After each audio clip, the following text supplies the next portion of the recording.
सभी को नमस्कार। मैं कौशल कुमार और स्वागत है आपका हमारे चैनल स्टडी विद कौशल में। आज हम लोग केमिस्ट्री के सेक्शन में जो टॉपिक पढ़ने जा रहे हैं वो है एमसीक्यू। जो प्रीवियस ईयर का मैंने एक पार्ट बताया था उसी एमसीक्यू का दूसरा पार्ट लेकर आया हूँ।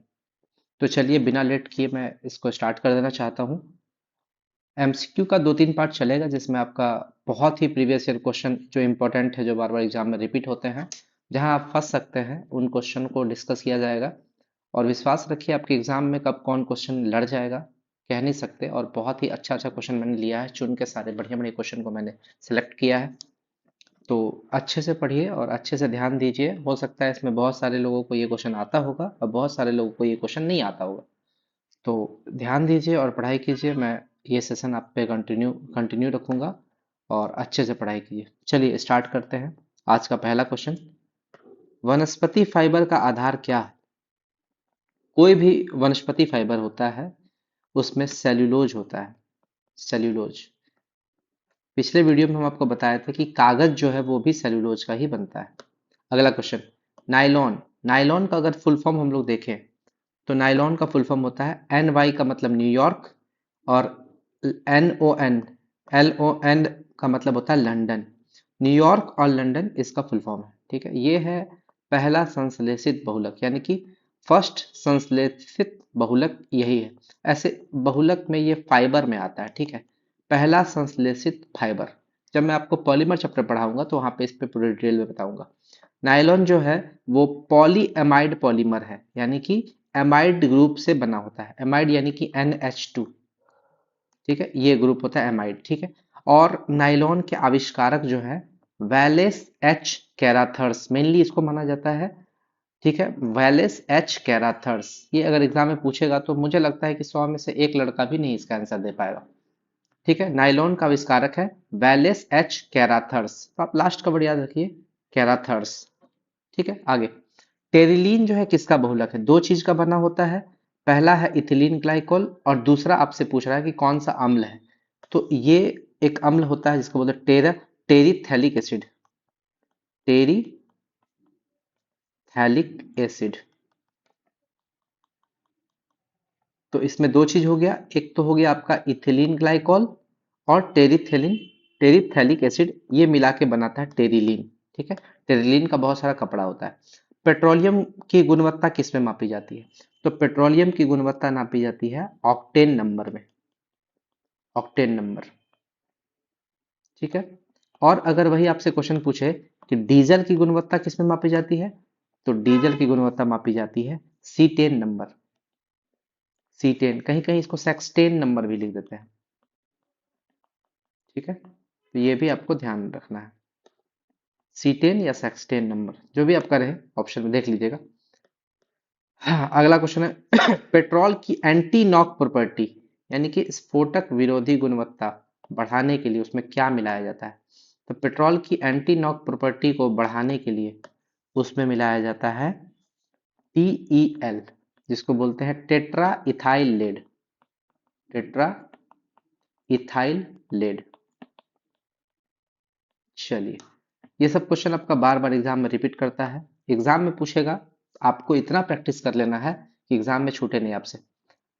अगला क्वेश्चन, उच्च ऑक्टेन ईंधनों। ठीक है, ऑक्टेन ईंधनों के उत्पादन में उत्प्रेरक के रूप में किसका प्रयोग किया जाता है? ठीक है, तो इसमें उत्प्रेरक के रूप में यानी कि कैटलिस्ट के रूप में H2SO4 का प्रयोग किया जाता है। H2SO4। और एरोप्लेन के ईंधन के रूप में भी इसी का यूज किया जाता है, H2SO4 का, एरोप्लेन के ईंधन के रूप में। और आपको ये पता होगा कि ऐसा कौन सा ईंधन है जो सबसे कम पॉल्यूशन करता है? उस ईंधन का नाम है हाइड्रोजन। हाइड्रोजन को ही हम लोग फ्यूचर का, हाइड्रोजन को बोलते हैं फ्यूचर का ईंधन। भविष्य में ये सबसे बेहतरीन ईंधन होगा और इसका कैलोरीफिक वैल्यू, ठीक है, कैलोरीफिक वैल्यू सबसे ज्यादा होता है। उष्मीय मान, हीट वैल्यू भी सबसे ज्यादा होता है, उष्मीय मान सबसे ज्यादा होता है। ठीक है, और ये पॉल्यूशन भी बहुत कम करता है, पॉल्यूशन लगभग जीरो। ठीक है, पहला हाइड्रोजन से चलने वाला ट्रेन कहाँ पर चला था? जर्मनी में चला था, हाइड्रोजन से चलने वाला ट्रेन। ठीक है, क्योंकि ये पॉल्यूशन नहीं करेगा तो ये बेहतरीन ईंधन है, ईंधन का सबसे बेहतरीन विकल्प है। आगे आते हैं, एलपीजी की गैस में गंध लाने के लिए क्या मिलाया जाता है? एलपीजी में खुद का कोई गंध नहीं होता है, तो जब भी एलपीजी लीक करेगा, आपके घर में जो आपका गैस का सिलेंडर होता है वो अगर लीक करता है तो आपको पता नहीं चलेगा, आप माचिस जलाएंगे और आपके घर में आग लग जाएगी। तो इसीलिए अगर गैस लीक करे और आपको पता चले, इसलिए उसमें गंध लाने के लिए मिलाया जाता है कुछ। जो मिलाया जाता है उसका नाम है इथाइल मरकेप्टन। मरकेप्टन। कहीं कहीं आपको मिथाइल मरकेप्टन भी दिया रहेगा, तो देखिएगा जो ऑप्शन में रहे दोनों में से, दोनों ऑप्शन में नहीं देगा। मिथाइल मरकेप्टन या इथाइल मरकेप्टन, दोनों में जो ऑप्शन में रहे आपको क्लिक कर दे, उसमें टिक कर देना है। अगला पीएनजी। पीएनजी को हम लोग बोलते हैं piped natural gas. Piped natural gas pipe के द्वारा भरा जाता है। ये एलपीजी सिलेंडर का विकल्प है, एलपीजी सिलेंडर का बेहतर विकल्प है। ठीक है, मतलब एलपीजी सिलेंडर के बदले पीएनजी का भी यूज हम लोग कर सकते हैं, और इसका प्रयोग भोजन पकाने में होता ही है। सॉरी, भोजन पकाने में। और कहाँ यूज हो सकता है? गैस गीजर्स में। गैस गीजर्स, GEY होगा ना, गीजर्स। ठीक है, गैस गीजर्स में। तो भोजन पकाने में और गैस गीजर में इसका यूज हो सकता है। देखते होंगे दिल्ली वगैरह में आजकल ये यूज हो रहा है। आपका जो पाइपलाइन जाता है, पाइपलाइन उससे आपके घर तक कनेक्शन आता है। ठीक है, और वहाँ ऊपर में मीटर लगा हुआ होता है। ठीक है, आपका मीटर में अगर बैलेंस है तो वो आपका गैस उससे जाते रहेगा, बैलेंस खत्म, गैस खत्म। ठीक है, आगे आते हैं, मोमबत्ती की मोम। ठीक है, मोमबत्ती की मोम किस तरह का हाइड्रोकार्बन है? तो ये एलिफेटिक हाइड्रोकार्बन है, एलिफेटिक हाइड्रोकार्बन। जब कार्बन एंड इट्स कंपाउंड पढ़ेंगे तो वहां पर ये सब चीज को डिस्कस किया जाएगा। एलिफेटिक क्या होता है, एरोमेटिक क्या होता है, वहां पे ये डिस्कस वहां पे किया जाएगा। चलिए अब आते हैं ZnCO3। कुछ छूटा नहीं ना है? नहीं, कुछ नहीं छूटा है। हाँ, एक आपका छूटा था, बैकलाइट। ठीक है, बैकलाइट। बैकलाइट जो होता है ये भी एक पॉलीमर है। ठीक है, और ये बनता है phenol plus formaldehyde. Formaldehyde, phenol और फॉर्मल्डिहाइड से बनता है बैकलाइट। ठीक है, और बैकलाइट और मेलामाइन जो है वो आपका थर्मोसेटिंग प्लास्टिक है। थर्मोसेटिंग, दो तरह का प्लास्टिक होता है, थर्मोप्लास्टिक और थर्मोसेटिंग प्लास्टिक। ठीक है, थर्मोसेटिंग प्लास्टिक, दोनों में अंतर क्या है कि थर्मोप्लास्टिक को अगर हम लोग गलाएंगे तो वो फिर से पिघल के फिर से उसको दूसरा शेप दे सकते हैं, लेकिन थर्मोसेटिंग प्लास्टिक को गला के फिर से कोई चीज बना नहीं सकते हैं। जैसे कि टीवी का स्विच वगैरह जो बना होता है, ठीक है, कुकर का हैंडल होता है जो बैकलाइट से बना होता है, मेलामाइन, एक मेलामाइन भी होता है, ये भी आपका थर्मोसेटिंग प्लास्टिक है। यानी कि एक बार वो बन गया तो फिर से गला के उसको रीसेप नहीं कर सकते हैं। बन गया तो बन गया, फिर अगर उसको जलाएंगे तो खत्म हो जाएगा। ठीक है, और नायलॉन तो हो ही गया है। चलिए अगला क्वेश्चन है ZnCO3। ZnCO3 को अगर हम लोग गर्म करते हैं तो क्या बनता है? ये बनेगा ZnO plus CO2। ZnO plus CO2। ठीक है, ZnO का बात अगर हम लोग करें, जिंक ऑक्साइड, तो जब यह गर्म रहता है तो पीला रंग का होता है, और जब ठंडा होगा तो श्वेत रंग का हो जाएगा। यानी कि ये जब गर्म होगा, गर्म रहेगा तो पीला रंग का होगा, पीला रंग का होगा, लेकिन जैसे ठंडा हो जाएगा इसका रंग हो जाएगा व्हाइट। व्हाइट, तो ये खासियत है जिंक ऑक्साइड का। ठीक है, और CO2 का बात करें तो ये चूने के पानी को दूधिया कर देता है। तो आपसे क्वेश्चन पूछता है ऐसा कौन सा कंपाउंड है जो चूने के पानी को दूधिया कर देगा? चूने के पानी को दूधिया करने वाला कंपाउंड है CO2। ठीक है, और CO2 को यूज कहाँ है? बेकरी, बेकरी प्रोडक्ट्स को बनाने में, बेकरी प्रोडक्ट। ठीक है, जैसे कि आप मान लीजिए कोई केक बनाते हैं, केक, तो केक क्यों फूल जाता है? केक में हम लोग डालते हैं सोडा, है ना, सोडा डालते हैं, कुकिंग सोडा या बेकिंग सोडा, जो भी बोलिए उसको। केक में जैसे ही हम लोग सोडा डालेंगे तो उस सोडा से CO2 गैस बाहर निकलता है। जब CO2 गैस बाहर निकलेगा तो उसमें हल्का हल्का छेद कर देगा केक में, और उस छेद के माध्यम से जब CO2 गैस बाहर निकलता है तो केक हो जाता है सॉफ्ट। इसी कारण है केक सॉफ्ट हो जाता है। क्यों? क्योंकि उससे CO2 गैस निकलता है। अब चाहे वो केक ले लीजिए, चाहे पाव रोटी ले लीजिए, है ना, कुछ भी ले लीजिए, वो CO2 के कारण ही वो सॉफ्ट होता है। और यही CO2 चूने के पानी को दुधिया रंग देता है। चूने के पानी का मिल्की कलर, मिल्की कलर देने का कारण जो है CO2 ही है। चलिए आगे आते हैं अगला क्वेश्चन में। बायोडीजल के निर्माण में बायोडीजल के निर्माण में कौन सी प्रक्रिया अपनाई जाती है? तो बायोडीजल के निर्माण में अपनाई जाती है ट्रांस एस्टरिफिकेशन। Trans esterification. अगर आपसे एग्जाम में पूछेगा तो डायरेक्टली ये क्वेश्चन पूछ देगा। ठीक है, ट्रांस एस्टरिफिकेशन प्रक्रिया अपनाई जाती है। अगला क्वेश्चन है, किसका प्रयोग नोदक या रॉकेट में ईंधन के रूप में किया जाता है? ठीक है, रॉकेट में ईंधन के रूप में प्रयोग होगा या तो लिक्विड H2 और लिक्विड N2।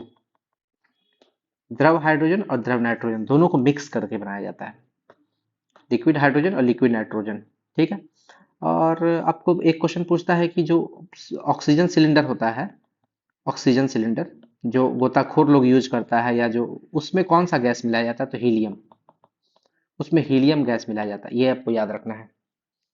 ठीक है, हाँ, एरोप्लेन का जो टायर होता है, एरोप्लेन, ठीक है, उसका टायर में कौन सा गैस भरा जाता है? तो वहां पर नाइट्रोजन या हाइड्रोजन, या हाइड्रोजन। ठीक है, यही दोनों में से कोई गैस भरा जाता है। जो ऑप्शन में है आप मार दीजिएगा। अगला क्वेश्चन, विमानन गैसोलीन में इथिलीन ग्लाइकोल को मिलाया जाता है, क्यों? क्योंकि विमानन गैसोलीन में इथिलीन ग्लाइकोल को क्यों मिलाते हैं? क्योंकि ये करता क्या है? पेट्रोल के हिमीकरण को कम कर देता है। पेट्रोल के हिमीकरण को कम कर देता है, कम कर देता है। यानी कि आप समझिए, जैसे कि अब बहुत ठंडा साइबेरिया वाले प्लेस में है, ठीक है, साइबेरिया, जहाँ बहुत ज़्यादा ठंड पड़ रही है, आप गाड़ी स्टार्ट करने गए, ठीक है, कोई भी गाड़ी स्टार्ट कर रहे हैं, उसका पेट्रोल जम जाएगा, जम जाएगा। क्यों? क्योंकि पेट्रोल उतना डिग्री सेल्सियस पे वो जम ही जाता है, जनरली सॉलिड बन जाएगा। तो वो ना जमे इसलिए उसमें इथिलीन ग्लाइकॉल मिलाया जाता है। क्यों? क्योंकि वो पेट्रोल के हिमीकरण को, जिस टेम्परेचर पर वो हिमीकरण होता है उसको कम कर देगा। यानी कि अगर petrol minus minus 20 degree Celsius पे जम रहा था, तो वो -40 डिग्री सेल्सियस पे जमेगा। यानी कि अब उसको -60 डिग्री सेल्सियस पे जमेगा, यानी कि सियाचिन में ले जाइएगा तो नहीं जमेगा, -80 डिग्री सेल्सियस पे जमेगा। तो उसका जमने के बिंदु को और कम कर देता है, पेट्रोल के हिमीकरण को कम कर देता है। और ये और क्या काम करता है? पेट्रोल के वाष्पीकरण को कम कर देता है। पेट्रोल के वाष्पीकरण, इवेपोरेट नहीं होगा, उसको भी कम कर देता है। पेट्रोल देखते हैं उड़ जाएगा, आप खुला छोड़ दीजिए टंकी को, पेट्रोल का टंकी को, सारा पेट्रोल उड़ जाएगा। इसीलिए लोग क्या बोलता है, पेट्रोल लिया तुरंत ढक्कन बंद कर दो, नहीं तो पेट्रोल उड़ जाएगा। तो ये पेट्रोल के वाष्पीकरण को भी कम करता है अगर उसमें इथिलीन ग्लाइकॉल मिला दिए तो। और ये पेट्रोल की गुणवत्ता को भी, दक्षता को भी बढ़ाता है। इथिलीन ग्लाइकॉल पेट्रोल की दक्षता, उसका क्या बोलते हैं, दक्षता को बढ़ाता है। पेट्रोल का जो पावर होता है उसको भी बढ़ाता है, इंक्रीज करता है। तो इथिलीन ग्लाइकोल बहुत ज्यादा यूज होता है पेट्रोल के साथ। विमानन गैसोलीन में इथिलीन ग्लाइकोल को मिलाया जाता है। ठीक है, ये आपका बहुत जरूरी क्वेश्चन था जो आप समझ गए होंगे। अगला क्वेश्चन आपसे पूछता है फायर एक्सटिंग्यूशर से रिलेटेड क्वेश्चन, पूछता ही पूछता है फायर एक्सटिंग्यूशर, कि अगर मान लीजिए आपका रसोई में आग लगा है तो किससे बुझाएंगे, बिजली से आग लगा है तो किससे बुझाएंगे, खाना बनाने वाले तेल से आग लगा है तो किससे बुझाएंगे। इस टाइप का क्वेश्चन आपसे जरूर पूछता है। तो देखिए पहला क्वेश्चन है, पेट्रोल से लगी आग को बुझाने में जल प्रभावी क्यों नहीं है? अगर पेट्रोल से लगी हुई आग को हम लोग जल से बुझाएंगे तो वो नहीं बुतेगा। क्यों नहीं बुतेगा? क्योंकि पेट्रोल और जल एक दूसरे में अमिश्रणीय है, मिलता नहीं है। क्यों? पेट्रोल तथा जल, वाटर है, एक दूसरे में अमिश्रणीय है, मिलता नहीं है। ठीक है, पहला कारण तो ये हो गया। और दूसरा कारण ये है कि पेट्रोल जल के ऊपर तैरता है। ठीक है, जैसे उसमें पानी डालेंगे ना, पानी के ऊपर तैरने लगेगा, जल में तैरता है। ठीक है, और पानी के ऊपर आ जाएगा तो जलता रहेगा, जलता रहेगा।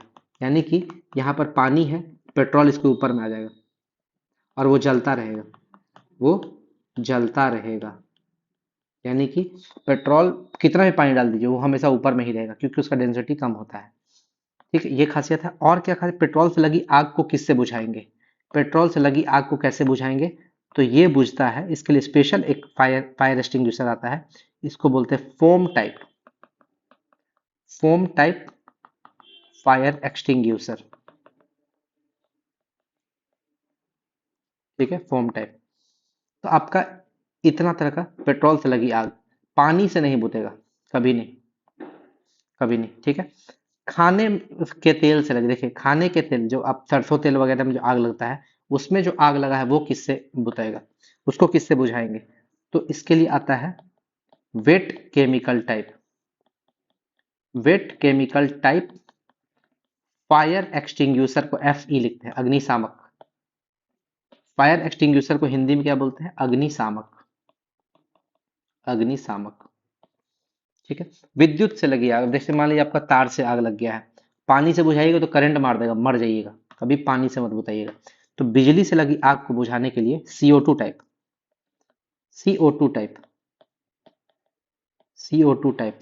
ठीक है, CO2 टाइप। और एक और तरीका है, या dry powder type, dry powder type. ये दोनों तरीका से बुझा सकते हैं बिजली से लगी आग को, या तो CO2 टाइप या ड्राई पाउडर टाइप, जो आपको सही लगता है। दोनों सही है यहाँ पे, CO2 भी सही है, ड्राई पाउडर भी सही। गैस से लगी आग, अब अगर हम लोग मान लीजिए गैस से लगी आग को बुझाना है तो इसके लिए वही है dry powder type, dry powder type. Gas से लगी आग का मतलब समझिए कि मान लीजिए आपका LPG गैस सिलेंडर लीक कर रहा है, तब क्या कीजिएगा? Dry powder type. ठीक है, ये आपका क्वेश्चन बार बार एग्जाम में पूछता है, आप यहाँ पे फंस जाइएगा अगर आपको पता नहीं है तो। देखिए CO2 टाइप होता क्या है, CO2 टाइप होता क्या है समझिएगा। ये होता क्या है कि जैसे आप जो बेकिंग सोडा होता है NaHCO3, इसको बेकिंग सोडा बोलते हैं, इसको जब आप H2SO4 से रिएक्ट कराइएगा तो आपका CO2 गैस निकलेगा। और ये CO2 गैस जो होता है ये वायु से भारी होती है। क्या होती है? वायु से भारी। और कोई भी गैस जो वायु से भारी होगी वो एकदम नीचे जाके बैठ जाएगी और आग के ऊपर एक लेयर बनाए, जैसे मान लीजिए कि यहाँ पे ये लकड़ी है, ठीक है, लकड़ी, और लकड़ी में आग लगा हुआ है। जैसे इसको आग लगा हुआ है, इस पे जैसे CO2 टाइप आप फायर एक्सटिंग्विशर अग्निशामक डालिएगा, ये इसके चारों ओर घेर लेगा, ऐसे चारों ओर घेर लेगा। जैसे इसके चारों ओर घेरेगा, ऑक्सीजन सप्लाई को बंद कर देगा, ऑक्सीजन सप्लाई बंद कर देगा। आपको पता है कि अगर ऑक्सीजन सप्लाई बंद हो जाए तो आग अपने आप बुझ जाएगा, अपने आप बुझ जाएगा। आगे बढ़ते हैं, प्राकृतिक रबर का बात करते हैं। प्राकृतिक रबर जो है किसका बहुलक है? ठीक है, तो प्राकृतिक रबर जो है आइसोप्रीन, आइसोप्रीन का बहुलक, बहुलक यानी कि पॉलीमर, पॉलीमर, आइसोप्रीन का पॉलीमर है। ठीक है, और अगर आप संश्लेषित रबर यानी कि सिंथेटिक रबर का बात करें, सिंथेटिक यानी कि मानव निर्मित, तो ये नियोप्रीन का, नियोप्रीन का बहुलक, नियोप्रीन का पॉलीमर। तो आप यहां समझिए, आपसे अगर आइसोप्रीन दिया है तो प्राकृतिक रबर नेचुरली जो पेड़ से, और रबर कैसे प्राप्त होता है आपको पता है? रबर जो है वो प्लांट के लेटेक्स से, लेटेक्स से प्राप्त होता है। लेटेक्स, ये भी आपको याद रखना है, लेटेक्स, प्लांट के लेटेक्स से। लेटेक्स होता क्या है, अगर रबर का प्लांट में आप हल्का सा छेद कीजिएगा तो उससे एक लिक्विड निकलने लगता है, या कट कीजिएगा ना प्लांट में उसका स्टेम में, तो वहां से एक लिक्विड निकलने लगता है, वही उसी को बोलते हैं लेटेक्स, लेटेक्स बोलते हैं। ठीक है, अगला क्वेश्चन है ग्लूकोज से बना पॉलीमर। ग्लूकोज से क्या क्या बनता है? देखिए, ग्लूकोज से तो सबसे पहले बनेगा ग्लाइकोजन, ग्लाइकोजन। दूसरा बनेगा स्टार्च, तीसरा बनेगा सेलुलोज, यानी कि ग्लूकोज से ग्लाइकोजन बनेगा, स्टार्च बनेगा, सेलुलोज। सेलुलोज जो है ये खुद किसका, रेयन, रेयन का मोनोमर है, यानी कि सेलुलो, बहुत सारा सेलुलोज जमा होकर रेयन बनाता है, रेयन। ठीक है, और रेयन का दूसरा नाम क्या है? अगर आपसे पूछेगा रेयन को क्या बोलते हैं? आर्टिफिशियल सिल्क, कृत्रिम सिल्क बोलते हैं, कृत्रिम रेशम, आर्टिफिशियल सिल्क बोलते हैं इसको। ठीक है, आपसे अगर पूछेगा कि ग्लाइकोजन किसका बना है तो ग्लूकोज से, स्टार्च किसका बना है? ग्लूकोज से। सेलुलोज किसका बना है? ग्लूकोज से। लेकिन रेयॉन किसका बना है? सेलुलोज से। और रेयॉन का दूसरा नाम है आर्टिफिशियल सिल्क। चलिए आगे बढ़ते हैं, अगला क्वेश्चन। आइडियल प्रशीतक, प्रशीतक यानी कि जो आपको ठंडा दे, ठंडा कराए, ठीक है, ठंडा का एहसास दे, उसको प्रशीतक बोलते हैं। तो आइडियल प्रशीतक किसको बोलेंगे? जो विषैला नहीं होगा, जो विषैला नहीं होंगे। लेकिन एक आपका सबसे ज्यादा टॉक्सिक कौन सा गैस होता है? सर्वाधिक टॉक्सिक होता है SO2, सल्फर डाइऑक्साइड। अगर सल्फर डाइऑक्साइड यूज हो रहा है तो बहुत बहुत ज्यादा टॉक्सिक हो जाता है, तो वो आइडियल नहीं है। आइडियल प्रशीतक का बात करेंगे तो SO2 नहीं होगा, वो विषैला नहीं होगा। अगर मान लीजिए आप रेफ्रिजरेटर के सामने बैठे हैं और आपको सफोकेशन फील हो रहा है, यानी कि उससे जहरीला गैस निकल रहा है, उससे जहरीला गैस निकल रहा है और वो टॉक्सिक होगा, तो उसको आइडियल प्रशीतक नहीं बोलेंगे। ठीक है, दूसरा है, दूसरा क्या है? ये विस्फोटक नहीं होंगे, ये विस्फोटक नहीं होंगे, यानी कि एक्सप्लोजिव नहीं होंगे। ऐसा नहीं है कि आप बैठे हुए अचानक से ब्लास्ट कर जाए, तो विस्फोटक भी नहीं होगा। और तीसरा, ये ज्वलनशील नहीं होंगे। घर में कहीं आग लगा है तो भाई पूरा घरे में आग लगा दिया, यानी कि ये ज्वलनशील नहीं होंगे। अगर ये तीनों खासियत है तो उसको बोलेंगे हम लोग क्या? आइडियल प्रशीतक, आइडियल। अच्छा एक चीज और, कॉमर्शियल आइस बनाने के लिए किस गैस का प्रयोग होता है? कॉमर्शियल आइस, कॉमर्शियल आइस बनाने के लिए जो गैस का यूज होता है उसका नाम है NH3, अमोनिया। अमोनिया यूज होता है, ठीक है। लेकिन पहले क्या यूज होता था? पहले फ्रियोन यूज होता था, पहले फ्रियोन यूज होता था, यूज होता था। लेकिन फ्रियोन गैस इतना हार्मफुल है कि फ्रियोन गैस से हमारे, फ्रियोन गैस में क्लोरीन होता है, ठीक है, क्लोरीन। और ये क्लोरीन जो है हमारे ओजोन लेयर में डिप्लेशन करता है, ओजोन लेयर में छेद करने का सबसे बड़ा कारण है। यानी कि फ्रियोन जो है हार्मफुल है, तो उसकी जगह अब अमोनिया का यूज किया जाए। हालांकि अमोनिया भी थोड़ा सा हार्मफुल है, लेकिन फ्रियोन के कंपैरिजन में कम हार्मफुल है। ठीक, आगे आते हैं। प्रत्येक गर्म वस्तु से किसका उत्सर्जन होता है? कोई भी गर्म वस्तु ले लीजिए, उससे किसका उत्सर्जन होगा? इंफ्रारेड रे। किसका उत्सर्जन होगा? इंफ्रारेड, इंफ्रारेड रे। और इंफ्रारेड को हिंदी में क्या बोलते हैं? अवरक्त किरणें, अवरक्त किरणें, इसका उत्सर्जन होगा। और एक चीज और याद रखिए, अगर इंफ्रारेड आपका ये रे निकल रहा है तो ये कहीं ना कहीं गर्म पृथ्वी को ग्लोबल वार्मिंग का एक संकेत देता है, ग्लोबल वार्मिंग का एक रिस्पॉन्सिबल कारक है। इंफ्रारेड रेज का यूज कहाँ करते हैं? देखिए, CCTV कैमरा में, ठीक है। आपका पूरा अंधेरा है, फिर भी आपका इमेज वो कैप्चर कर लेगा। क्यों? क्योंकि वो इंफ्रारेड पे काम करता है। और बात करें इसका, इंफ्रारेड का यूज टीवी के रिमोट में, देखते हैं आप टीवी का रिमोट आप दूर से ही चैनल चेंज कर देते हैं, या एसी का आप टेम्परेचर जो है रिमोट से ही कम कम या बढ़ा बढ़ा सकते हैं। तो वो एसी का रिमोट, कोई भी रिमोट वगैरह का यूज अगर हो रहा है तो वो इंफ्रारेड पे ही काम करता है, ठीक है। और बात करते हैं थर्मो सेंसर, थर्मो सेंसर। कहीं कहीं देखिएगा कि आप किसी मॉल में घुसेगा, किसी मॉल का एंट्री गेट, ठीक है, ऊपर में रहेगा नंबर, आप एंट्री कीजिएगा 1 लिखा जाएगा, दूसरा आदमी एंट्री करेगा 2 लिखा जाएगा। क्यों? आपके शरीर के टेम्परेचर से वो काउंट कर लेगा कि मॉल में कितना व्यक्ति घुसा है। और एक एग्जिट गेट रहता है, वो बताएगा कि कितना आदमी बाहर निकला है। आप निकलिएगा तो वो संख्या को एक कम कर देगा, ठीक है, या नहीं, एक बढ़ा देगा। मान लीजिए एंट्री में आपका 20 है और एग्जिट में आपका 19 है, यानी कि आप समझ जाइएगा कि 20 आदमी घुसा है, 19 आदमी निकला है, एक आदमी मॉल के अंदर में अभी भी छुपा बैठा है। तो ये तरीका होता है, मॉल वगैरह में यूज होता है, पहले होता था या अभी भी होता है। या आप कहीं पे देखिएगा, किसी का कोरोना में ये इसका यूज होता था कि किसी का टेम्परेचर अगर ज़्यादा है तो अलार्म बजने लगता था, तो वो पंखे में थोड़ी देर खड़ा होता था ताकि उसका टेम्परेचर कम हो, तब उसको एंट्री मिलता था। तो वो इंफ्रारेड वगैरह पे ही काम करता है, वो सेंसर जो रहता है, थर्मो सेंसर। चलिए आगे बढ़ते हैं। एल्कोहल से, एल्कोहल पानी से अधिक वाष्पशील है, वोलेटाइल है, क्यों? एल्कोहल पानी से अधिक वोलेटाइल है क्योंकि एल्कोहल का बॉइलिंग पॉइंट पानी से कम होता है। एल्कोहल का बॉइलिंग पॉइंट पानी से कम होता है। ठीक है, चलिए अगला क्वेश्चन में आते हैं। KMnO4 पोटेशियम परमैंगनेट, इसको क्या बोलते हैं? Potassium permanganate. इसका प्रयोग पेयजल की शुद्धिकरण में होता है।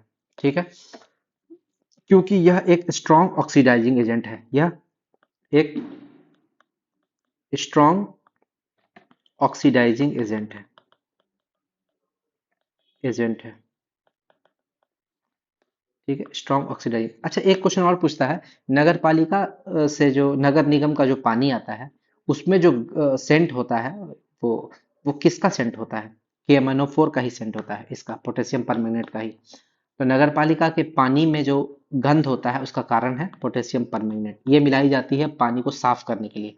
अगला, सस्पेंडेड पार्टिकल्स का साइज कितना होता है?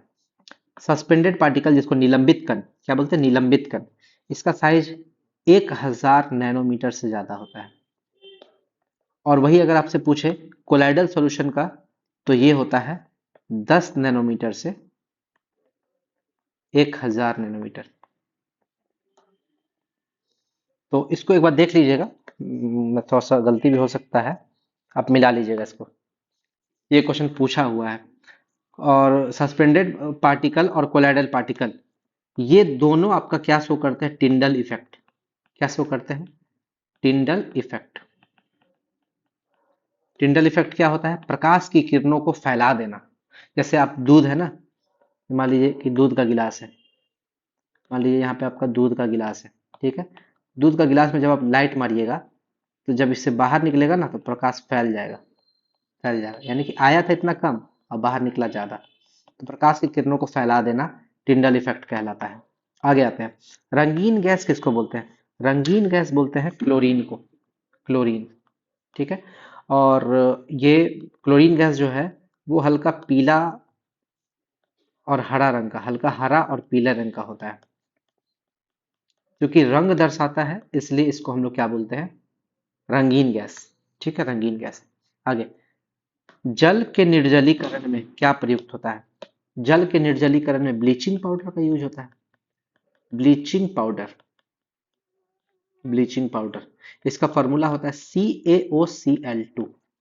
और ब्लीचिंग पाउडर को हिंदी में बोलते हैं विरंजक चूर्ण, और इससे क्लोरीन गैस निकलता है। क्लोरीन। और अगर आपसे पूछेगा कि ब्लीचिंग पाउडर में जो मेन विरंजक का काम करता है, वो कौन करता है? क्लोरीन करता है। क्लोरीन ही करता है मेन विरंजक का काम। तो ब्लीचिंग पाउडर का फॉर्मूला CaOCl2 हो गया, और ये इसमें क्लोरीन जो होता है मेन आपका ब्लीचिंग एजेंट है। अगला क्वेश्चन है, वेजिटेबल ऑयल से वेजिटेबल घी बनाने के प्रोसेस को क्या कहते हैं?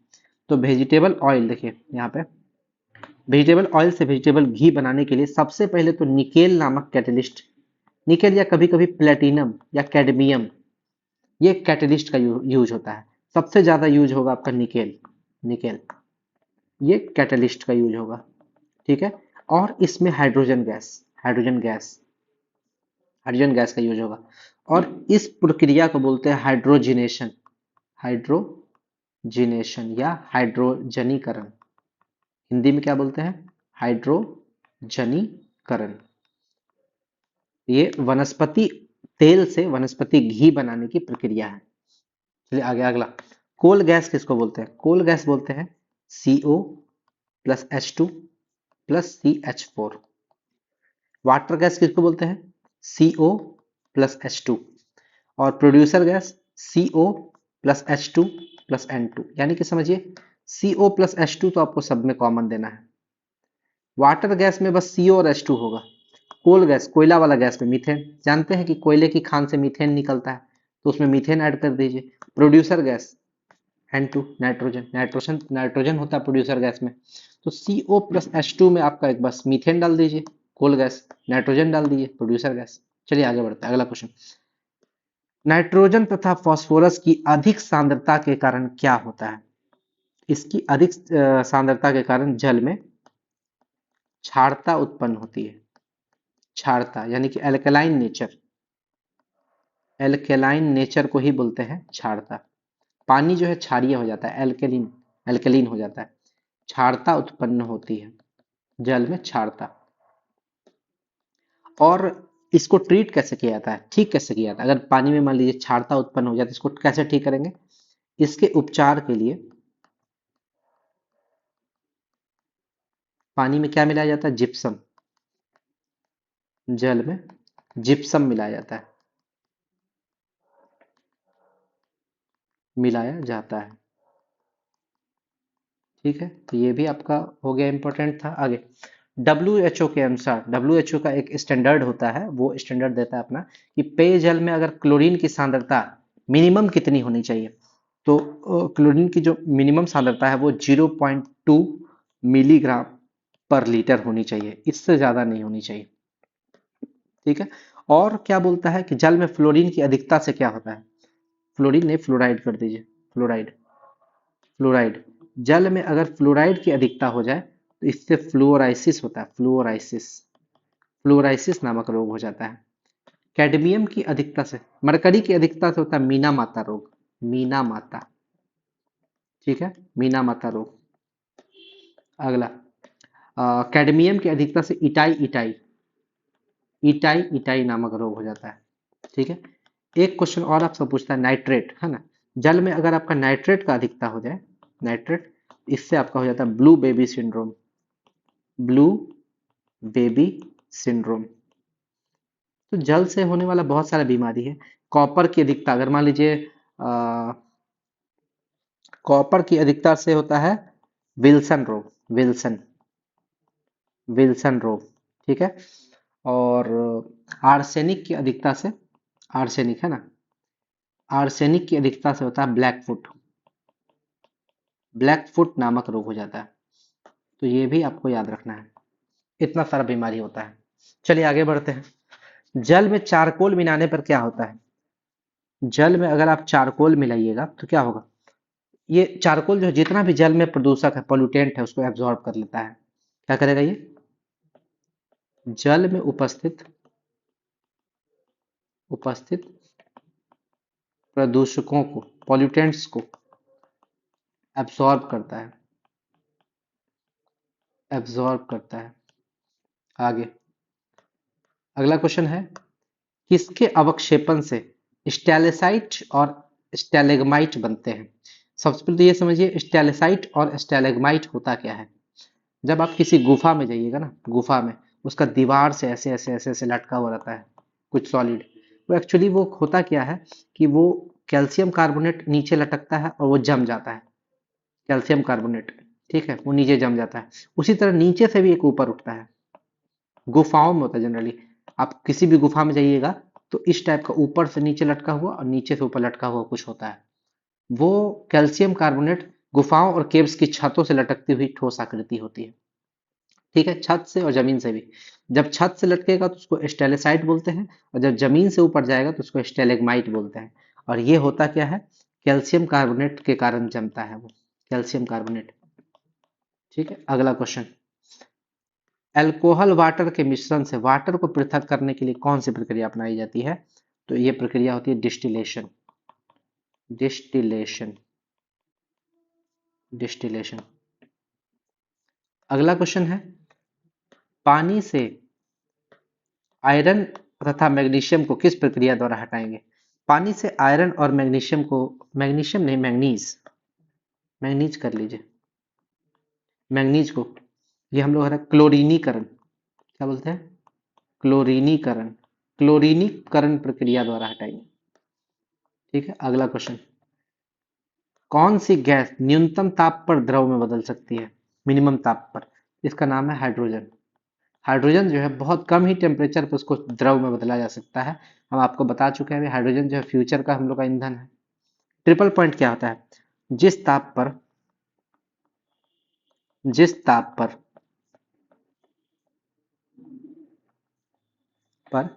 एक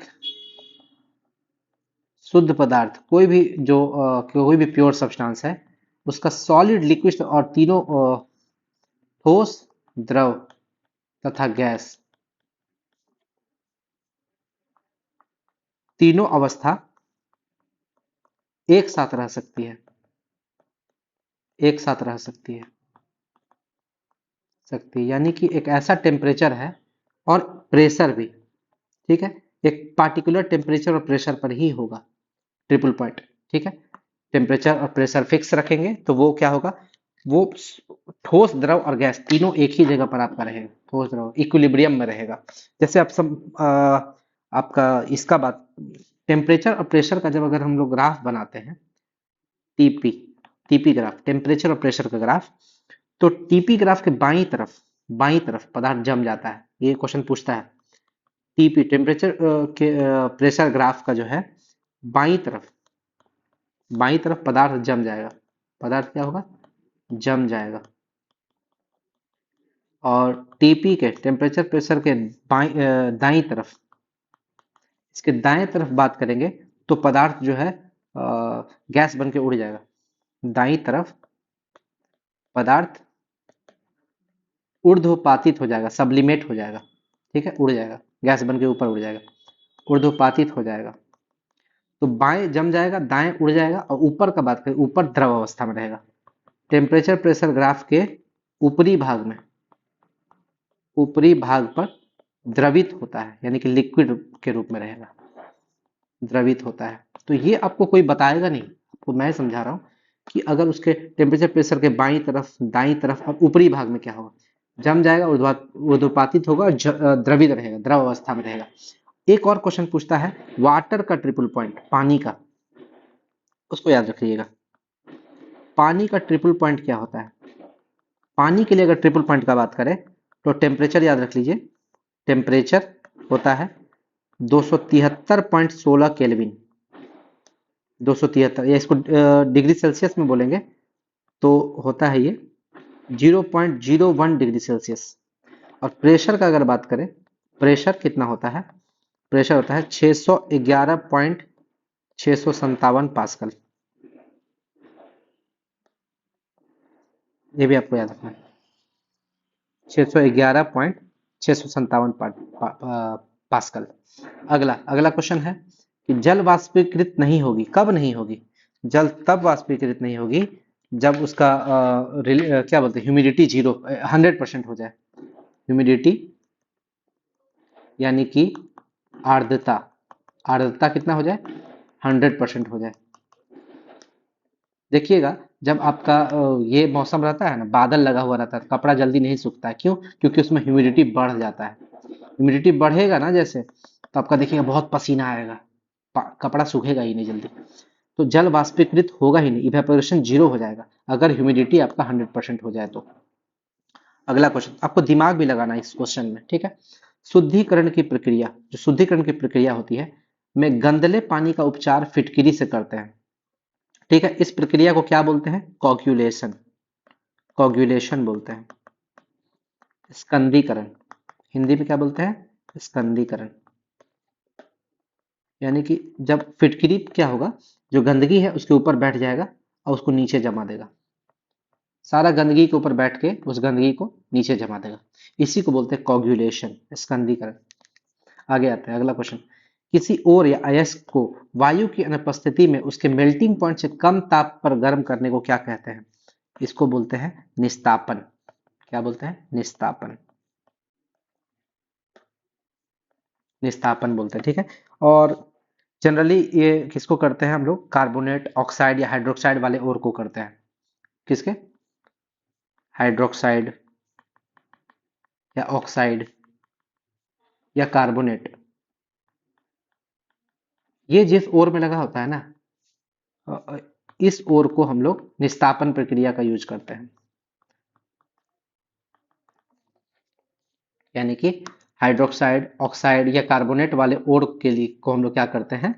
वायु की अनुपस्थिति में उसके मेल्टिंग पॉइंट से कम तापमान पर गर्म करते हैं, इस प्रक्रिया को निस्तापन बोलते हैं। ओर को क्यों गर्म करेंगे भाई? ओर से हम लोग को मेटल मिलेगा, मेटलर्जी बोलते हैं ना, ओर से मेटल बनाने की प्रक्रिया को मेटलर्जी बोलते हैं। मेटलर्जी जब चैप्टर पढ़िएगा उसमें आपसे पूछेगा गैंग किसको बोलते हैं, गैंग, ठीक है, गैंग किसको बोलते हैं। तो आपका इस टाइप का क्वेश्चन पूछता है, अशुद्धियों को बोलते हैं गैंग। अगला क्वेश्चन आपसे, अंडा जो है वो मृदु जल में डूब जाता है, यानी कि सॉफ्ट जल में डूब जाएगा, लेकिन जब उसको नमक का घोल में रखेंगे ना तो तैरने लगता है, क्यों? क्योंकि नमक का घोल का डेंसिटी ज्यादा होता है ना, नमक के घोल का डेंसिटी, घनत्व जो है वो अंडे से ज्यादा हो जाता है, अंडे से ज्यादा हो जाता है। ठीक है। और जब डेंसिटी ज्यादा रहेगा पानी का तो उस पर कोई भी चीज तैरेगा। यहाँ देखिए घोल का डेंसिटी ज्यादा हो गया तो अंडा तैरने लगा। जैसे आपसे एक क्वेश्चन पूछता है, ये नॉर्मल नदी का पानी है, नदी का पानी है, और यहाँ समुद्र का पानी है। जब कोई नाव जा रहा है, नदी के पानी से समुद्र के पानी में जाएगा तो क्या होगा, नाव थोड़ा सा ऊपर उठ जाएगा, ऊपर उठ जाएगा। क्यों? क्योंकि समुद्र के पानी का डेंसिटी ज्यादा होता है और नदी के पानी का डेंसिटी कम होता है। क्यों? समुद्र के पानी में नमक होता है, इसलिए नाव जो है तो ऊपर उठ जाएगा।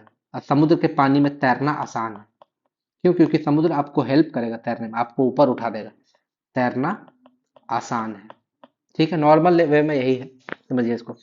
गैस तापमापी द्रव तापमापी की तुलना में अधिक संवेदी होते हैं, सेंसिटिव होते हैं। क्यों? क्योंकि गैस का प्रसार अधिक होता है। सिंपल सा क्वेश्चन है, गैस का प्रसार गुणांक यानी कि एक्सपेंशन कोएफिशिएंट, ठीक है, द्रव से अधिक होता है। फिर वही क्वेश्चन आ गया, पेयजल में पानी में जो मौजूद प्रदूषक फ्लोराइड की कमी से क्या होगा, फ्लोराइसिस, फ्लोराइसिस नामक रोग हो जाएगा। या दंत क्षय भी बोलते हैं, क्या बोलते हैं, दंत क्षय, दांतों का क्षय, दांत आपका झड़ने लगेगा। आर्सेनिक की उपस्थिति में क्या होता है, ब्लैक फुट, बता चुके हैं पहले भी, ब्लैक फुट। मरकरी से मीना माता नामक रोग, मीना माता। कैडमियम से इटाई इटाई, इटाई इटाई। और नाइट्रेट से blue baby syndrome, blue baby syndrome. ये थोड़ा अच्छा नहीं लग रहा देखने में। मीना माता। और मीना माता रोग कहाँ से स्टार्ट हुआ था, जापान से। इटाई इटाई रोग भी जापान से। ये भी पूछ देता है कहाँ, और उसका ओरिजिनेट कहाँ हुआ, जापान से। चलिए, ये सारा क्वेश्चन तो बहुत इंपॉर्टेंट था, आगे आते हैं। यूनिवर्स में सबसे ज्यादा पाए जाने वाला तत्व कौन सा है, तो यूनिवर्स में सबसे ज्यादा पाए जाने वाले तत्व में 1 पर आता है हाइड्रोजन, 2 पे आता है हीलियम। क्यों? क्योंकि जितना भी सन है, स्टार है, सन और स्टार जो है आपका हाइड्रोजन और हीलियम से ही बना होता है। अब आता है एटमॉस्फेयर में पाया जाने वाला सबसे ज्यादा तत्व। क्रम हम लोग लिखेंगे, सबसे ज्यादा पाया जाएगा नाइट्रोजन, उसके बाद ऑक्सीजन। सबसे नाइट्रोजन, ऑक्सीजन। नाइट्रोजन कितना, 78% ना, 78%। ऑक्सीजन 21%।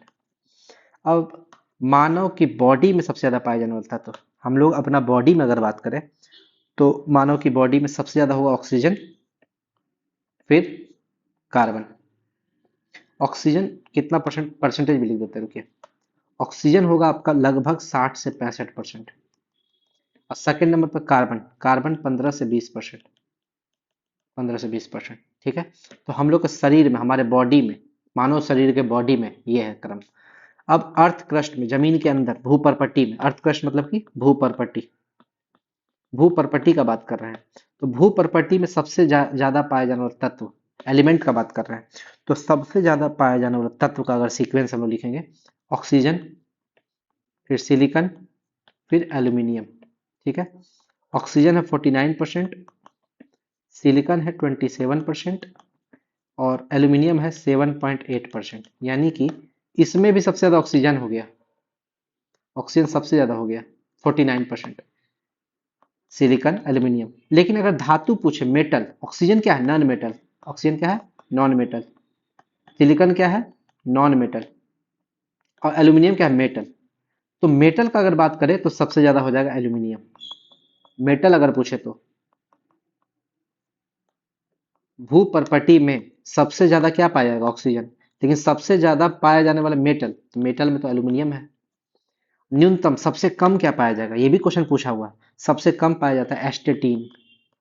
एस्टेटीन किस ग्रुप का एलिमेंट है, ग्रुप 17, हेलोजन ग्रुप का है। फिर फिर बाहर आई आंटी टशन में, आंटी यही है, आंटी एस्टेटीन, ठीक है ना। आगे, सबसे छोटी परमाणु त्रिज्या हीलियम का है, फिर हाइड्रोजन का है। सबसे कम हीलियम, फिर हाइड्रोजन। अब आगे आते हैं सबसे बड़ी परमाणु त्रिज्या। सबसे बड़ी परमाणु त्रिज्या का अगर हम लोग बात कर ले तो ये सीजियम, क्या हो जाएगा, सीजियम, सीजियम।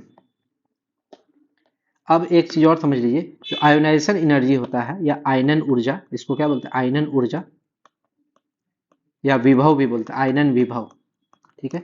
ये साइज का उल्टा होता है, साइज का उल्टा। तो मैक्सिमम आयोनाइजेशन एनर्जी का अगर हम लोग बात करें तो मैक्सिमम क्या होगा, जिसमें साइज मिनिमम होगा, यानी कि सीजियम। मैक्सिमम जिसमें साइज मिनिमम होगा यानी कि हीलियम, और मिनिमम जिसमें साइज मैक्सिमम होगा सीजियम। साइज का जस्ट उल्टा हो जाएगा ये। यहाँ पर जो सबसे बड़ा था सीजियम, वो वहां पर सबसे छोटा हो जाएगा, और यहाँ पर जो सबसे छोटा था हीलियम, वो वहां पर सबसे मैक्सिमम हो जाएगा। ठीक, आगे इलेक्ट्रॉन एफिनिटी का बात करते हैं। इलेक्ट्रॉन एफिनिटी जो है वो सबसे ज्यादा होगा क्लोरीन का, ठीक है, और मिनिमम होगा फ्रांसियम का, फ्रांसियम का, ये भी आपको याद रखना है। और इलेक्ट्रोनेगेटिविटी का अगर बात करें, इलेक्ट्रोनेगेटिविटी मैक्सिमम होगा फ्लोरीन का, और मिनिमम हो जाएगा इलेक्ट्रोनेगेटिविटी फ्रांसियम, फ्रांसियम। यहाँ पे एक चीज याद रखिएगा, ये फ्रांसियम नहीं होता है, इलेक्ट्रॉन एफिनिटी जो है सबसे मिनिमम होता है सीजियम का, सीजियम। चलिए, ये भी आपका क्वेश्चन था जो पीरियोडिक टेबल में आपको बता चुके हैं। अच्छे से डिटेल में पढ़ना है तो पीरियोडिक टेबल देख लीजिए, मेरा पूरे डिटेल में मैंने समझाया है। सोडियम को जल में डालने पर क्या होगा, आग लग जाएगा भाई। सोडियम को जैसे हम जल में डालेंगे आग लग जाएगा। क्यों आग लगेगा, H2 गैस निकलने के कारण। H2 गैस निकलती है, पॉप साउंड करती है, पॉप साउंड, और ब्लास्ट होता है, ठीक है, ब्लास्ट होके आग लगता है। यानी कि जैसे सोडियम को जल में रखेंगे तो ब्लास्ट हो जाएगा। सोडियम को रखते कहाँ हैं, किरोसिन में। सोडियम पोटेशियम को कहाँ रखते हैं, किरोसिन में, किरोसिन में रखा जाता है। अगला कैसीटेराइट किसका अयस्क है, टीन, टीन, टीन यानी कि एसएन, टीन का अयस्क है। अगला क्वेश्चन, मेंडलीव की आवर्त सारणी में किसको जगह नहीं मिली, तो दो गो चीज को जगह नहीं मिला है। पहला है हाइड्रोजन, हाइड्रोजन को इसीलिए हम लोग क्या बोलते हैं, आवारा तत्व, आवारा तत्व बोलते हैं। क्यों, क्योंकि इसको जगह ही नहीं मिला है। और हाइड्रोजन को आवारा क्यों बोलते हैं, क्योंकि ये ग्रुप 1 में भी रह सकता है और ग्रुप 17 में भी रह सकता है। बेचारा को ग्रुप 1 किसी भी ग्रुप में डाल दिया है, ये आवारा है। फ्रांसियम, फ्रांसियम को भी उचित स्थान नहीं मिला, लेकिन मॉडर्न पीरियोडिक टेबल में मिल गया। मेंडलीव के पीरियोडिक टेबल में फ्रांसियम और हाइड्रोजन, फ्रांसियम और हाइड्रोजन को उचित स्थान नहीं मिला है। चाकू की मदद से किसको काटा जा सकता है, तीन चीज को, सोडियम, पोटेशियम और गैलियम, सोडियम, पोटेशियम और गैलियम। अगला Indian mining bureau, Indian mining bureau कहाँ पर है, नागपुर में है, नागपुर। ये दोनों क्वेश्चन को बड़ा इंपॉर्टेंट है, ध्यान दीजिएगा। बर्फ पिघलाने में किसका प्रयोग किया जाता है, सॉल्ट का, सॉल्ट का, और यानी कि नमक का।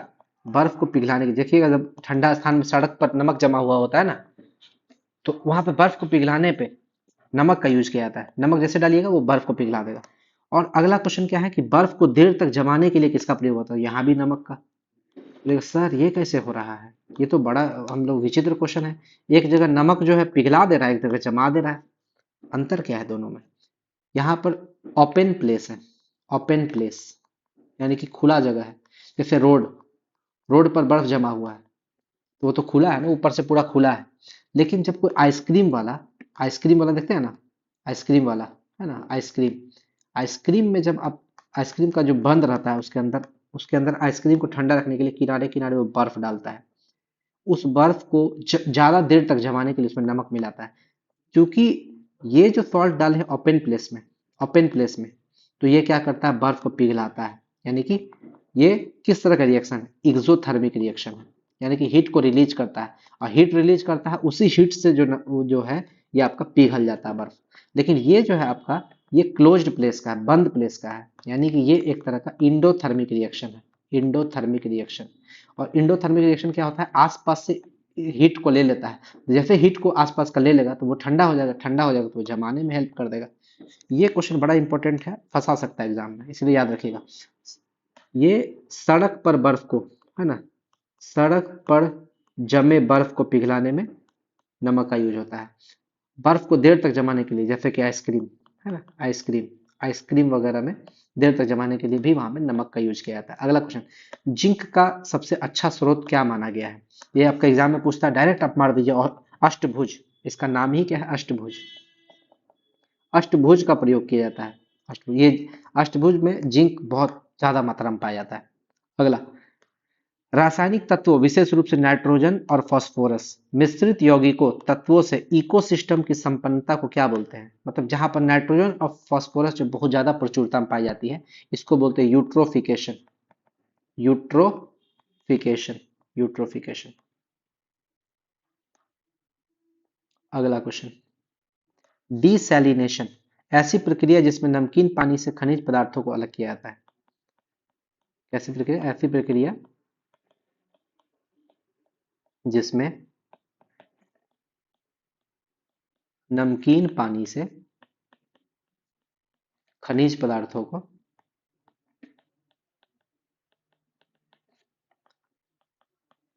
अलग किया जाता है, तो इसको बोलते हैं डिसैलिनेशन। सैलिनेशन, सैलिन वाटर, सैलिन मतलब ही होता है नमक, तो थोड़ा सा दिमाग लगाना है। सार्वत्रिक विलायक यानी कि यूनिवर्सल डोनर, ऐसा कौन सा डोनर है जिसको यूनिवर्सल डोनर बोलते हैं? H2O यानी कि वाटर। वाटर जो है इसमें कैपेबिलिटी है कि ये पोलर को भी अपने में मिला लेगा, नॉन पोलर कंपाउंड को भी अपने में मिला लेगा। ये दोनों तरह का खासियत रखता है, इसलिए इस वाटर को क्या बोलते हैं? यूनिवर्सल सॉल्वेंट, सार्वत्रिक विलायक, किसी को भी अपने में मिलाने की खासियत रखता है। जल की स्थायी कठोरता को दूर करने के लिए क्या मिलाया जाता है? बेकिंग सोडा है, बेकिंग सोडा या फिर क्या, नहीं नहीं, washing soda, Na2CO3, washing soda मिलाते हैं इसमें, washing soda, Na2CO3, washing soda मिलाएंगे, जल का टेम्पोररी जो है आपका हार्डनेस वो दूर हो जाता है। माचिस की तीली में क्या यूज होता है? Red phosphorus, red phosphorus, phosphorus. और रेड फास्फोरस जो है व्हाइट फास्फोरस के कंपेरिजन में कम क्रियाशील होता है। व्हाइट फास्फोरस जो है वो ज्यादा क्रियाशील होता है, इसलिए व्हाइट फास्फोरस को कहाँ रखते हैं? वाटर में, पानी में रखा जाता है, वाटर में। ठीक, एक क्वेश्चन और पूछ सकता है आपसे, सोडियम और पोटेशियम कहाँ रखा जाता है? किरोसिन में, किरोसिन में। ठीक है। आसुत जल यानी कि, आसुत जल यानी कि डिस्टिल्ड वाटर में मछली जीवित नहीं रह सकती, क्योंकि, क्यों नहीं रह सकती? क्योंकि मछली के शरीर के अंदर पानी घुस जाएगा। किस प्रक्रिया के द्वारा? ऑस्मोसिस के द्वारा। ऑस्मोसिस के कारण मछली के शरीर के तरल पदार्थ को पतला कर देगा। मछली के शरीर के अंदर जो तरल पदार्थ होता है, लिक्विड, उसको पतला कर देता है, पतला कर देगा, जिससे मछली की मृत्यु हो जाएगी। इसीलिए मछली को डिस्टिल्ड वाटर में कभी नहीं रख सकते हैं। डिस्टिल्ड वाटर में जैसे रखेंगे ऑस्मोसिस का प्रक्रिया स्टार्ट हो जाएगा। स्टेनलेस स्टील के आविष्कारक कौन है? पूछा हुआ क्वेश्चन है। इसका नाम है हैरी ब्रियरली, हैरी ब्रियरली।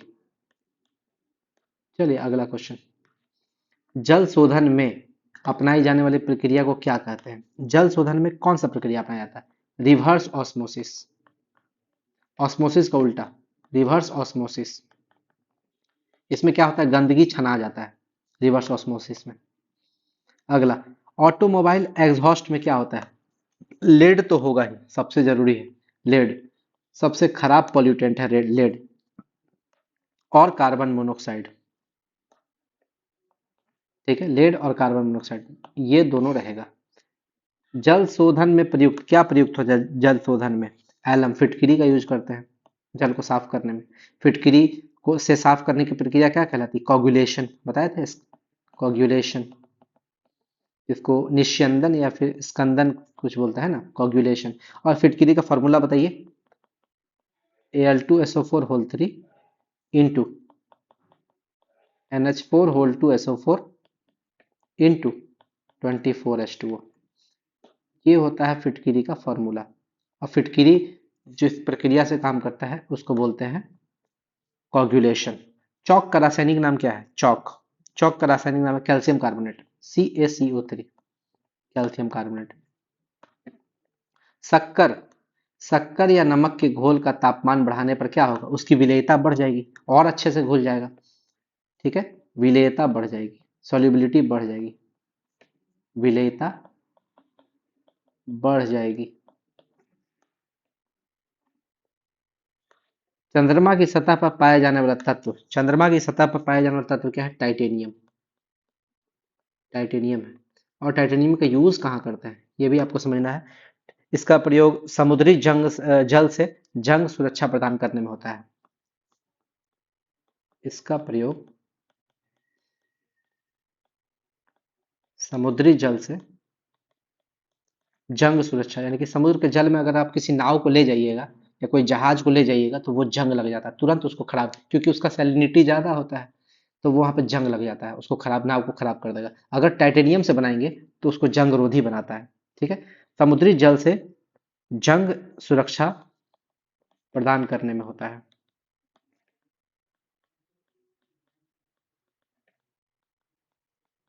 होता है। अगला क्वेश्चन है, कौन सा तत्व मरकरी में नहीं तैरता, तो हम पहले बता चुके हैं, पिछले वीडियो में देखिएगा, डायमंड। डायमंड मरकरी पे नहीं तैरता है क्योंकि डायमंड का डेंसिटी जो है ज्यादा होता है मरकरी से। टंगस्टन का गलनांक कितना होता है, टंगस्टन का गलनांक होता है 3422 डिग्री सेल्सियस, और सभी धातुओं में सर्वाधिक होता है, मैक्सिमम होता है। इसलिए टंगस्टन का यूज कहाँ होता था, बल्ब के फिलामेंट में, बल्ब के फिलामेंट में यूज होता था टंगस्टन का। अगला क्वेश्चन, कोक किस प्रकार का अपर रूप है, एलोट्रोप है। कोक जो है बेरबादार, इसको याद रखिएगा, बार बार पूछता है क्वेश्चन, बेरबादार अपर रूप है, बेरबादार अपर रूप, बेरबादार। अगला क्वेश्चन, जियोलाइट, जियोलाइट का यूज कहाँ होता है, पानी के मृदुकरण में, पानी का मृदुकरण करने में, पानी को सॉफ्ट करने में जियोलाइट का यूज होता है। अल्ट्रामेरिन्स, अल्ट्रामेरिन्स का यूज कहाँ होता है, धुलाई कार्य में, धुलाई कार्य करने में। और कार्बोरंडम, कार्बोरंडम का यूज होता है कांच को काटने में, ग्लास को काटने में, कांच काटना, इसमें यूज होता है। ये आपको पूछ देगा एग्जाम, डायरेक्टली ऐसे ही पूछ देगा, पानी को सॉफ्ट करने में, मृदुकरण करने में जियोलाइट का यूज होता है। जियोलाइट का फॉर्मूला आप लोग कमेंट करके बताइए, जियोलाइट का फॉर्मूला इसका और इसका, तीनों का बताइएगा। एल्कली मेटल्स, एल्कली मेटल में जब H2O डालेंगे तो क्या होगा, लिबरेट करेगा H2 गैस, यानी कि हाइड्रोजन गैस निकालेगा, H2 गैस वो बाहर निकालेगा। ठीक है, एग्जाम्पल ले लेते हैं, 2 सोडियम प्लस H2O वाटर, इससे क्या निकलेगा, NaOH2 प्लस H2 गैस, यानी कि सोडियम में जब वाटर से रिएक्ट कराए तो NaOH बना और H2 गैस निकला बाहर। तो ये याद रखिएगा, एल्कली मेटल्स में जब वाटर से रिएक्ट कराएंगे तो H2 गैस निकालेगा बाहर। अगला क्वेश्चन है, सामान्य अल्कोहल के ऑक्सीडेशन से बनता है, क्या बनता है, सामान्य अल्कोहल के ऑक्सीडेशन से क्या बनेगा, ये बनेगा carboxylic acid, carboxylic acid, carboxylic acid बनेगा, कार्बोक्सिलिक अम्ल। अब इसका एग्जांपल ले लेते हैं, कैसे, जैसे मान लीजिए इथाइल अल्कोहल लेते हैं, C2H5OH, इसको क्या बोलते हैं, इथाइल अल्कोहल, इसको बोलते हैं इथाइल अल्कोहल। इसका ऑक्सीडेशन कराते हैं, यानी कि ऑक्सीजन के साथ रिएक्शन कराते हैं, तो ये दोनों तरफ रिएक्शन हो सकता है, और ये बनाएगा CH3COOH प्लस H2, और CH3COOH को क्या बोलते हैं, एसिटिक एसिड, एसिटिक एसिड, यानी कि यानी कि अल्कोहल का, अल्कोहल ले लिए इथाइल अल्कोहल, ऑक्सीडेशन यानी कि ऑक्सीजन से रिएक्शन कराए तो ये बना एसिटिक एसिड, ये जो कि एक कार्बोक्सिलिक एसिड है, यानी कि अल्कोहल के ऑक्सीडेशन से क्या बनेगा, कार्बोक्सिलिक एसिड बनेगा। ठीक, अगला क्वेश्चन, वायु प्रदूषण का प्रमुख कारण क्या है, हम पहले बता चुके, कार्बन मोनोक्साइड और लेड, यही दो है, कार्बन मोनोक्साइड और लेड। अगला क्वेश्चन, तेलों और वसाओं का क्षारीय जल अपघटन क्या देता है, तेल और वसाओं का, तो ये आपको साबुन देगा और ग्लिसरॉल देगा, साबुन और ग्लिसरॉल। जब हम आपको केमिस्ट्री इन एवरीडे लाइफ है ना बताएंगे, उसमें पूरा डिटेल में साबुन और डिटर्जेंट के बारे में बताएंगे, chemistry in everyday life, everyday life, ये चैप्टर तो इतना इंपॉर्टेंट है, आप देखिएगा ना, बहुत ज्यादा यूज होता है। वाटर और अल्कोहल ये एक दूसरे में मिल जाता है, मिश्रणीय है, पूर्णतः मिश्रणीय है, मिल जाता है। इसीलिए देखिएगा अल्कोहल में पानी मिला के पीता है, दारू में पानी मिला के पीता है। अगला, एंटी पार्टिकल की उपस्थिति किसने प्रतिपादित की? कौन एंटी पार्टिकल का खोज किया, किसने बताया?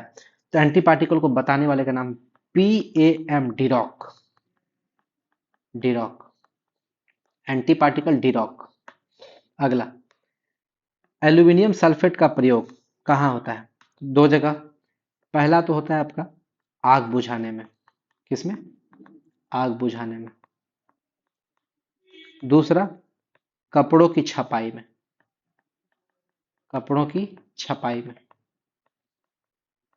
ये सेम टू सेम डिट्टू ऐसा ही आपका एग्जैक्टली यही आपका छाप दिया है 3-4 एग्जाम में। ठीक है, राजस्थान को कोई एग्जाम में भी हम देखे थे, सेम यही क्वेश्चन डिट्टो। क्या पता आपके एग्जाम में पूछ देगा, आपको पता नहीं रहे। ये आप ऑप्शन आपको मोर 1 एंड 2 सेलेक्ट करना है, दोनों सही होगा। मेटल ऑक्साइड और हाइड्रोक्साइड किस तरह का होता है? ये मेटल ऑक्साइड या हाइड्रोक्साइड आपका बेसिक होता है, क्षारीय, क्षारीय। ठीक है, जैसे एग्जांपल आपको ले लेते हैं, NaOH सोडियम हाइड्रोक्साइड क्षारीय है, पोटेशियम हाइड्रोक्साइड क्षारीय है, सोडियम ऑक्साइड क्षारीय है। यानी कि कोई भी मेटल का ऑक्साइड लीजिए या हाइड्रोक्साइड लीजिए, आपका वो क्षारीय नेचर का होगा। और उसी तरह उल्टा नॉन मेटल का ले लेते हैं, ऑक्साइड या हाइड्रोक्साइड, तो वो होगा एसिडिक, अम्लीय, एसिडिक हो जाएगा, वो अम्लीय हो जाएगा। और इसका भी एग्जाम्पल लेते हैं तब समझ में आएगा अच्छे से। एग्जाम्पल इसका SO2, CO2, यानी कि सल्फर डाइऑक्साइड, कार्बन डाइऑक्साइड, ये सब अम्लीय हो जाता है, एसिडिक हो जाता है। ठीक है, तो चलिए आज का वीडियो इतना ही रहने देते हैं। ठीक है, अगले वीडियो में जो इसका पार्ट 3 है, जो MCQ का पार्ट 3 है, उसको कंप्लीट कर देंगे। तो आपको कैसा लगा मेरा वीडियो? अगर आपको मेरा वीडियो अच्छा लगा है तो मेरे चैनल को लाइक, शेयर और सब्सक्राइब जरूर कीजिएगा। ज़्यादा से ज़्यादा लोगों को मेरे वीडियो को फॉरवर्ड कीजिएगा। धन्यवाद।